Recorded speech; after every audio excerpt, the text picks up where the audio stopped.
नमस्कार। आपका अखबार के संक में आपका स्वागत है। मैं हूं प्रदीप सिंह।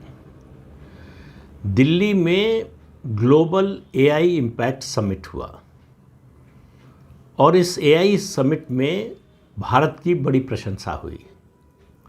भारत के बारे में कहा गया कि अमेरिका और चीन के बाद तीसरा उभरता हुआ देश है एआई के मामले में। तरह तरह की प्रतिक्रियाएं आई। कांग्रेस के बारे में बाद में बात करेंगे। कांग्रेस ने जो किया शर्मनाक हरकत, उसकी चर्चा फिर करेंगे, पहले भी कर चुके हैं। आज मैं केवल समाजवादी पार्टी की बात कर रहा हूँ। समाजवादी पार्टी से दो प्रतिक्रियाएं आई। एक पार्टी के राष्ट्रीय अध्यक्ष अखिलेश यादव की, जो उत्तर प्रदेश के पूर्व मुख्यमंत्री भी हैं। उनकी प्रतिक्रिया मेरी नज़र में बहुत समझदारी की थी। वो इस मुद्दे के तकनीकी पहलू में नहीं गए। वो उनका विषय भी नहीं है, उनको जाना भी नहीं चाहिए था। ये उन्होंने समझदारी दिखाई। उन्होंने एक सामान्य बात कही, एआई ऐसा होना चाहिए जो सबके फ़ायदे के लिए हो। अब देखिए, जनता को संदेश अगर आपको देना है तो आपको इस तरह की भाषा में बोलना पड़ता है, जो अखिलेश यादव ने किया। लेकिन उनका सारा किया धरा उनके चचा जान ने डुबो दिया। उनके चाचा हैं राम गोपाल यादव, माफ़ कीजिएगा, प्रोफेसर राम गोपाल यादव। वो किस विश्वविद्यालय से प्रोफेसर हैं किसी को नहीं मालूम। वो अज्ञात विश्वविद्यालय है जिसके वो प्रोफेसर हैं। पार्टी में उनका बड़ा सम्मान है, परिवार में भी बड़ा सम्मान है। राजनीतिक चतुराई में उनके बराबर उनके परिवार में और पार्टी में कोई नहीं है।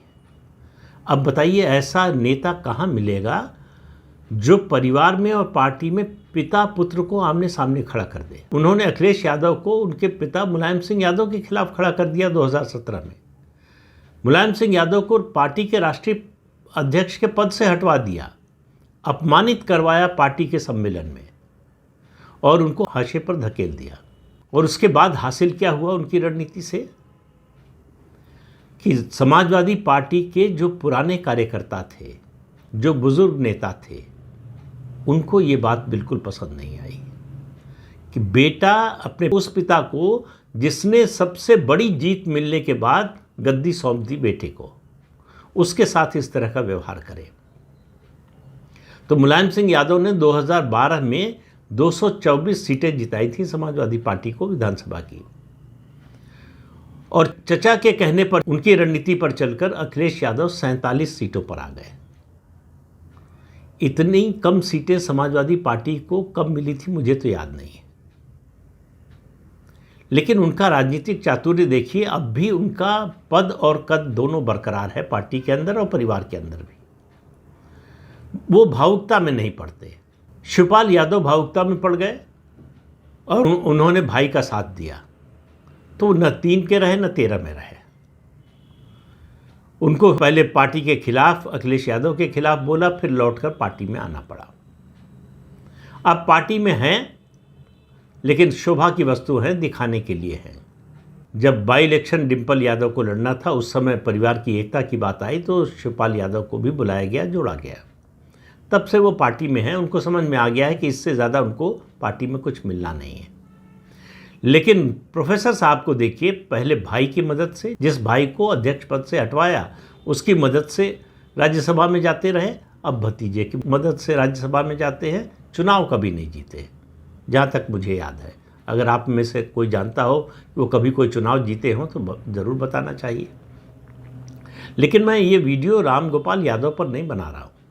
उन्होंने जो एआई के बारे में कहा उसके बारे में बात कर रहे हैं। उन्होंने बड़े आवेश में कहा कि एआई आप इंतज़ार करते रहिए, अगले 10 साल में ऐसा करेगा कि सारे युवा सड़क पर होंगे, किसी के पास नौकरी नहीं होगी।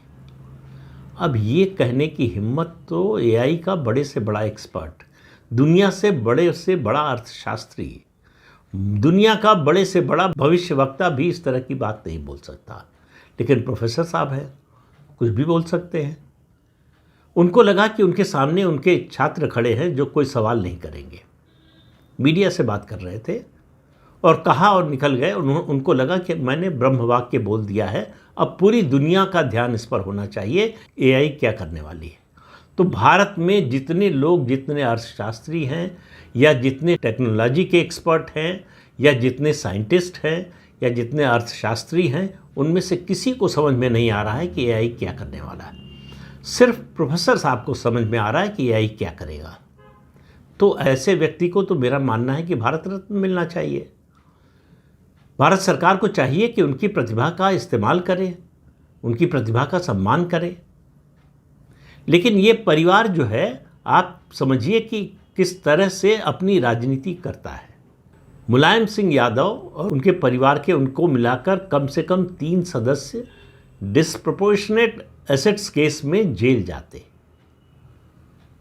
लेकिन अपने सबसे बड़े राजनीतिक दुश्मन भाजपा से अंदर खाने हाथ मिला लिया। उनका केस का क्या हुआ किसी को मालूम नहीं। सीबीआई एक बार केस करती है, एक बार कहती है कोई दम नहीं है, फिर रीओपन होता है, लेकिन किसी के खिलाफ कोई कार्रवाई नहीं होती है। और मुलायम सिंह यादव 2019 का दृश्य आपको लोकसभा का याद होगा। चुनाव से पहले का आखिरी सत्र था। उन्होंने प्रधानमंत्री नरेंद्र मोदी को एक तरह से आशीर्वाद दिया कि आप फिर से सत्ता में आ रहे हैं, आप जीतने जा रहे हैं। अभी चुनाव की अधिसूचना जारी नहीं हुई थी और कम से कम उत्तर प्रदेश में लड़ाई तो बीजेपी और सपा के बीच में थी। और सपा में भी सपा ने 2019 में बसपा से गठबंधन कर लिया था। माना जा रहा था कि भाजपा के लिए बहुत ही कठिन है ये चुनाव। तो भाजपा का जो सबसे बड़ा राजनीतिक दुश्मन वो आशीर्वाद दे रहा था भाजपा को कि आप जीत रहे हैं। उसका प्रतिफल क्या मिला? परिवार का कोई व्यक्ति जेल नहीं गया। उस मामले को कहाँ दफन किया गया, कैसे दफन किया गया, इसकी कहानी शायद कभी आए सामने, अभी तक तो नहीं आई है। और एक और बात, परिवार के 2 सदस्यों की बात है, नाम नहीं लूँगा, नाम आप जानते हैं। एक इंजीनियर था नोएडा में, यादव सिंह। उसने क्या किया, किस तरह से ज़मीन पर कब्जा कराया, अवैध कब्जा कराया, किस तरह से घोटाला किया, कितना बड़ा घोटाला था।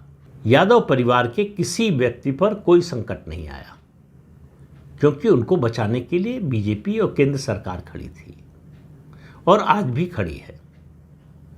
2019 के लोकसभा चुनाव में प्रोफेसर साहब का बेटा जो है फिरोजाबाद से चुनाव लड़ा। जले भुने बैठे थे शिवपाल यादव, वो चुनाव लड़ने उसके खिलाफ चले गए और एक तरह से उन्होंने भाजपा की मदद कर दी। भाजपा जीत गई और प्रोफेसर साहब का बेटा लोकसभा नहीं पहुंच पाया। तो प्रोफेसर साहब ने तय किया कि अब जो है रणनीति बदलनी पड़ेगी। और आपको बता दें, शायद आपको सुनकर आश्चर्य हो कि 2024 के चुनाव से 1 साल पहले, जी हाँ 1 साल पहले, भाजपा का उम्मीदवार फिरोजाबाद से कौन होगा ये तय हो चुका था और तय कराया प्रोफेसर साहब ने कि उनके बेटे के खिलाफ भाजपा का कौन सा नेता लड़ेगा, कौन सा उम्मीदवार होगा। और नतीजा आपके सामने है, बेटा फिर से लोकसभा में पहुंच गया। तो ऊपर से लड़ाई करो, अंदर से हाथ मिलाते रहो। ये नई राजनीति है इस परिवार की। अब आप थोड़ा सा तथ्यों पर भी गौर कर लीजिए। लखनऊ अगर आप गए हैं या लखनऊ से कोई नाता है तो आपको मालूम होगा कि विक्रमादित्य मार्ग ऐसी जगह है जो लखनऊ के सबसे पॉश इलाके में है, सबसे महंगे इलाके में है। और इस विक्रमादित्य मार्ग पर कई बंगले हैं, लाइन से बड़े बड़े बंगले हैं, 1.5 एकड़, 2 एकड़, 2.5 एकड़, पता नहीं कितने एकड़ का। ये सब बंगले यादव परिवार की संपत्ति है। ये परिवार कोई व्यापार नहीं करता, कोई फैक्ट्री नहीं चलती इनकी। कभी परिवार का कोई व्यक्ति बड़ा कॉर्पोरेट हाउस का मुखिया रहा हो, ऐसा भी नहीं है। लेकिन इतनी संपत्ति कहाँ से आई ये कोई नहीं पूछता है। इसकी ज़रूरत नहीं है, क्योंकि जिन लोगों ने कमाया वो तो जाहिर है कि इसके बारे में कोई चर्चा नहीं करेंगे। लेकिन जिनको पूछना चाहिए उनसे उन्होंने हाथ मिला रखा है, तो वो भी नहीं पूछेंगे। तो इसलिए ये सिलसिला चलता रहेगा। और आप देखिए कि जिस व्यक्ति ने, मैं मुलायम सिंह यादव की बात कर रहा हूँ, अब इस दुनिया में नहीं है, ईश्वर उनकी आत्मा को शांति दे, जिस व्यक्ति ने कार सेवकों पर गोली चलवाई और कई साल बाद कहा कि फिर ऐसी नौबत आई तो फिर चलवाएंगे, उस व्यक्ति को भारतीय जनता पार्टी की सरकार ने पद्म विभूषण दिया। और मुझे लगता है कि आज अगर वो जीवित होते तो हो सकता है उनको भारत रत्न भी मिल जाता। ये जो राजनीति है ये देश के लोगों को समझ में नहीं आती है कि या तो आप राजनीतिक विरोधी हैं या वैचारिक विरोधी हैं, सैद्धांतिक विरोधी हैं, तो उस तरह का आचरण भी तो होना चाहिए।